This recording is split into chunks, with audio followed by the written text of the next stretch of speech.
योगासन के कई शारीरिक और मानसिक लाभ हैं, जिनमें शारीरिक फिटनेस और लचीलापन बढ़ाना, तनाव कम करना, मानसिक स्पष्टता और ध्यान केंद्रित करने की क्षमता में सुधार करना और ऊर्जा के स्तर को बढ़ाना शामिल है। नियमित योगाभ्यास से बेहतर नींद, वजन प्रबंधन और बेहतर शारीरिक मुद्रा में भी मदद मिल सकती है। अधोमुख श्वानासन करने की विधि: जमीन पर मेज की तरह चारों पैरों पर खड़े हो जाए। सुनिश्चित करें कि आपके घुटने कूल्हों के नीचे और कलाया कंधों के ठीक नीचे हों। कूल्हे ऊपर उठाएं।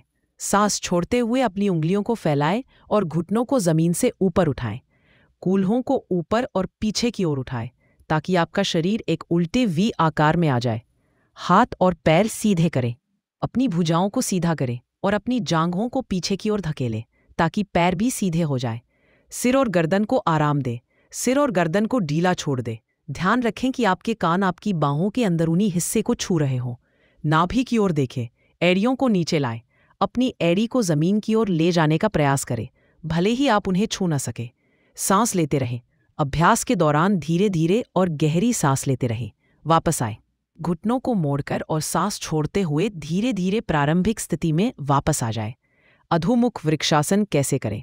अधोमुख श्वानासन, डाउनवर्ड फेसिंग डॉग से शुरुआत करें। पैरों को धीरे धीरे हाथों की ओर ले जाएं जब तक कि आपका शरीर लगभग सीधा ना हो जाए। एक पैर को ऊपर उठाएं और अपने कंधों को हाथों के ठीक ऊपर लाने की कोशिश करें। फिर दूसरे पैर को ऊपर उठाएं ताकि दोनों पैर छत की ओर हों और शरीर सीधा हो जाए। संतुलन के लिए अपने पेट को अंदर की ओर खींचें और हाथों को जमीन पर मजबूती से धकेलें। ध्यान रखने योग्य बातें: इस आसन को किसी अनुभवी योग शिक्षक के मार्गदर्शन में ही करना चाहिए।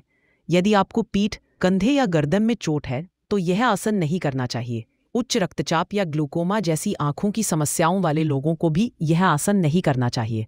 गर्भवती महिलाओं को विशेषज्ञ की सलाह के अनुसार ही यह आसन करना चाहिए। आकर्ण धनुरासन कैसे करें? दंडासन में बैठें, पैर सीधे रखें और पीठ सीधी रखें। बाएं पैर को मोड़ें। बाएं पैर को मोड़ें और बाएं पैर के टखने को दाहिने पैर की जांघ पर रखें। बाएं हाथ से बाएं पैर के अंगूठे को पकड़ें। दाएं पैर को उठाएं। दाहिने हाथ से दाहिने पैर के अंगूठे को पकड़ें। सांस लेते हुए दाहिने पैर को ऊपर उठाएं और दाहिने हाथ से दाहिने कान तक खींचें। मुद्रा बनाए रखें। दाहिने घुटने और कोहनी को पीछे की ओर मोड़ें। रीढ़ को सीधा रखें और सामान्य श्वास लें। इस स्थिति में कुछ देर रुकें। मुद्रा छोड़ें। सांस छोड़ते हुए धीरे धीरे दाहिने पैर को नीचे लाएं और प्रारंभिक स्थिति में लौट आएं। दूसरी ओर दोहराएं। यही प्रक्रिया दूसरे पैर से दोहराएं, यानी बाएं पैर से। अनंतासन करने की विधि: योगा मैट पर दाईं करवट लेकर लेट जाएं और शरीर को सीधा रखें। सिर को सहारा दें। अपनी दाहिनी कोहनी मोड़कर हथेली पर सिर को टिकाएं। आपका सिर और धड़ सीधा होना चाहिए। बाएं पैर को पकड़ें।